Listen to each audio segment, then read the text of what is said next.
Bonjour à tous et bienvenue au Winky's Dinner.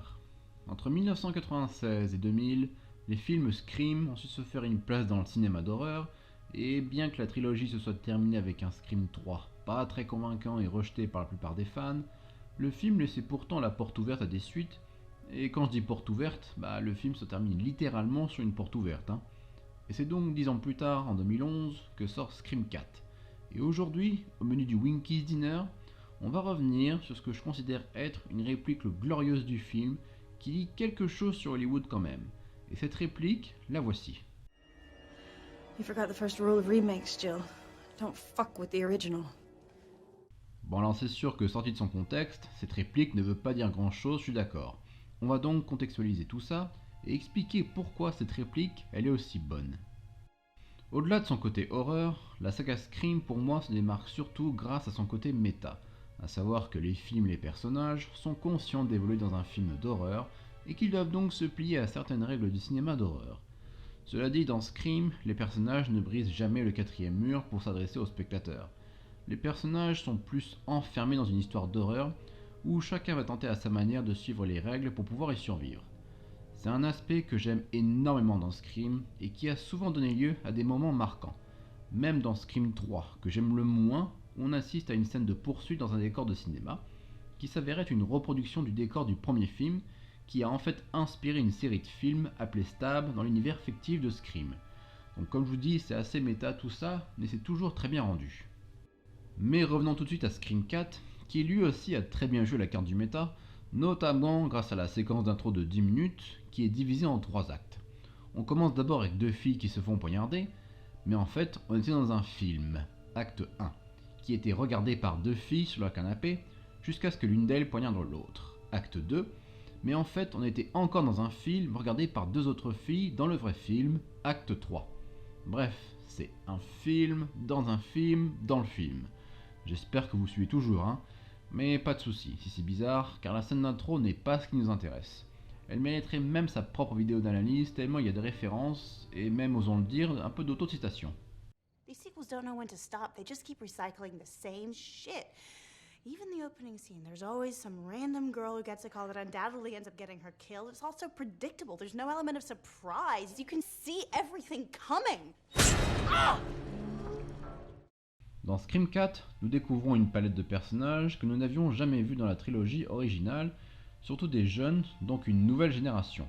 Et le film continue aussi l'histoire du trio de personnages de la trilogie, à savoir l'ancienne génération, donc Sidney, Gail et Dewey. Scream 4 a été fait en 2010. Et si le choc de deux générations, ça a été fait bien avant dans les films, c'est vrai, c'est vraiment devenu une tendance à Hollywood assez récemment, avec plein d'exemples qu'on peut citer, comme bien sûr Jurassic World le monde d'après, Independence Day Résurgence, Terminator Dark Fate, SOS Fantôme l'héritage, Rocky Balboa avec Creed, Blade Runner 2049 et Top Gun Maverick qui pour le coup font partie des bons élèves, et enfin bien sûr Star Wars épisode 7, l'arrivée de la Force. Bon, petite info inutile, mais j'avoue j'aime bien le film, c'est vrai, car il s'agit plus d'un passage de flambeau entre deux générations, même si malheureusement ça n'a pas payé dans les suites. Bon, bien sûr, on peut citer également Spider-Man No Way Home, où on a littéralement les générations qui se font symboliquement une accolade. Bref, faire rencontrer des générations, ça n'arrête pas, ça rapporte de l'argent, et ce n'est pas prêt de s'arrêter. Et même si je ne dis absolument pas que Scream 4 a lancé cette tendance, il faut admettre qu'il en était l'un des premiers. Mais la différence, c'est qu'ils en jouaient bien dans Scream 4, alors que dans Scream 5 et encore plus dans Scream 6, on embrasse totalement le concept de nouvelle génération qui vient remplacer l'ancienne génération. Mais il n'y a pas que ça sur lequel Scream 4 a vu juste. Dans le film par exemple, on parlait déjà du live streaming. Bon, alors oui, c'est vrai, ça existait avant, mais en 2010, c'était loin d'être une tendance et d'être aussi répandu comme aujourd'hui. Mais je dois dire que mon favori, c'est vraiment les intentions du tueur. Alors oui, j'avais spoilé le film bien sûr, car le tueur est plutôt une tueuse, à savoir Jill, la cousine de Sidney, qui veut prendre sa place sur le devant de la scène, comme le voudrait n'importe quelle nouvelle génération. Et franchement, la recherche de célébrité et d'influence, ne me dites pas que ce n'est pas notre monde d'aujourd'hui. Enfin, voyez plutôt. They're gonna see it. It's gonna be a worldwide sensation. I mean, people gotta see this shit. It's not like anyone reads anymore. My friends? What world are you living in? I don't need friends. I need fans. supposed to do? Go to college, grad school, work? Look around. We all live in public now. We're all on the internet. How do you think people become famous anymore? You don't have to achieve anything. Ce petit monologue, il aurait vraiment pu servir de titre alternatif à cette vidéo, tellement il faut dire que c'est plus pertinent que jamais.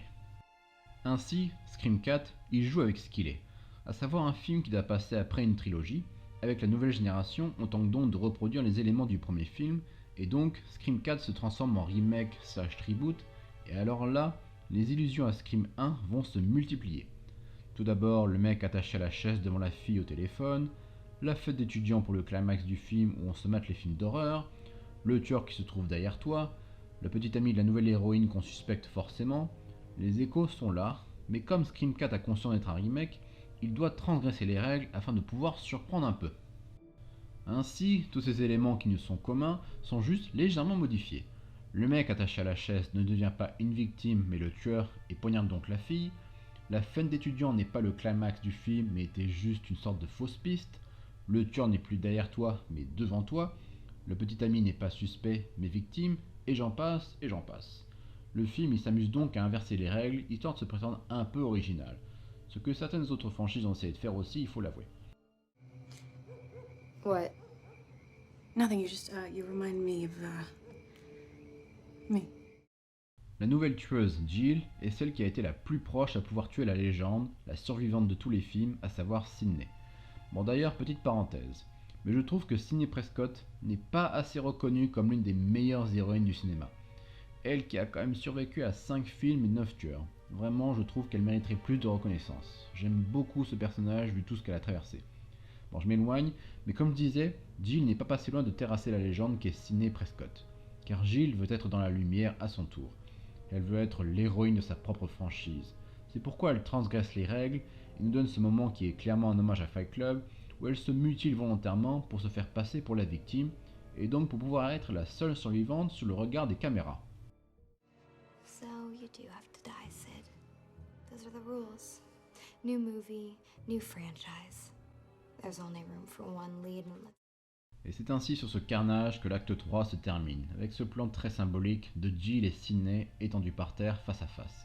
Le scénario parfait pour Jill dans sa tête, car l'original Sidney va enfin être remplacé par le remake Jill, rideau, générique de fin. Mais non, car il y a un 4e acte. En passant, encore une règle transgressée, car la majeure partie des films n'ont que 3 actes. Sidney a survécu. Jill tente donc d'y mettre fin, quitte à saboter son plan initial, ça fait d'ailleurs partie des petits défauts du film, mais fait les frais d'avoir transgressé les règles du cinéma, et c'est là que l'original, alias Sidney, balance cette réplique contre son remake Jill. You forgot the first rule of remakes, Jill. Don't fuck with the original. J'ose le dire, perfection, 7e art. Le cercle est même refermé car on a un nouveau plan des deux générations face à face, mais cette fois, l'original est le survivant. Et je suis content de savoir que je ne suis vraiment pas le seul à trouver cette réplique absolument géniale et brillante. Finally, my favorite goddamn line. I would consider getting a variation of this tattooed on my body. You forgot the first rule of remakes, Jill. Don't fuck with the original. Perfection. I fucking love it. I think it's smart, creative, funny, and still super relevant 11 years later. On déconne pas avec l'original. Cela semble être un message simple et bateau lancé en remake de nos jours, mais toujours est-il qui semble pertinent quand on voit comment Hollywood traite certaines franchises. Bien sûr, tout n'est pas raté parmi ces films, hein. Il y a toujours des exceptions, et je dis pas en plus que les films Scream sont exemptés de défauts, hein. Mais son côté avant-gardiste rend la saga vachement intéressante à regarder aujourd'hui, je trouve. Encore une fois, Scream 3, il est raté sur beaucoup de points, et je pense que c'est vraiment le plus mauvais de la franchise, mais pourtant, il y a quand même des trucs à sauver, hein. Par exemple, on a quand même une scène, on a un producteur de cinéma qui n'hésite pas à dire qu'il exploitait ses actrices et qu'elles étaient bonnes qu'à être en sous-vêtements dans les films d'horreur. Et devinez qui a produit les premiers Scream? Bah oui, le géant producteur Harvey Weinstein, inculpé pour harcèlement, viol et agression sexuelle, et dont l'affaire médiatique a lancé le mouvement MeToo. Mais si je devais passer en revue tous les aspects méta de la saga Scream, eh ben j'aurais vraiment pas fini. Tellement il y en a, et en plus ça continue encore aujourd'hui. Okay, let's see. No, please don't kill me, Mr. Ghostface. I want to be in the sequel. New main characters, yes, but supported by and related to legacy characters. Not quite a reboot, not quite a sequel, like the new Halloween, Saw, Terminator, Jurassic Park, Ghostbusters, fuck, even Star Wars. It always goes back to the original. Are you telling me that I'm caught in the middle of fan fucking fiction? Not just in the middle, Sam. You're the star. Toujours est-il que Scream 4, même s'il n'a pas la prétention de pouvoir dépasser Scream 1, qui aujourd'hui encore reste le meilleur de la franchise, bah c'est un film qui dit beaucoup de choses je trouve. Pas forcément très subtil c'est vrai, mais il y avait matière à en faire une vidéo. C'est un film qui a même pas mal d'autodérision et d'humour je trouve. Did you read my book? Thought I'd wait for the movie. Bon, je pense que j'ai suffisamment souligné pourquoi je trouve que cette réplique est vraiment le point culminant du film, voire même l'apogée de Scream 4. Elle résume la tendance d'Hollywood. Alors oui, c'est vrai, c'est un résumé simpliste, mais qui reste vrai, et surtout, dont le timing en 2011, il a été absolument parfait je trouve. Car c'est ni trop tôt pour penser que c'était prématuré, mais en même temps c'est ni trop tard pour penser qu'il surfait sur une mode. Scream 4 n'a pas rencontré un grand succès en salle, c'est vrai, il faut le souligner, mais cela ne l'a pas empêché pourtant de perdurer la franchise. Et aujourd'hui encore, ce n'est pas fini.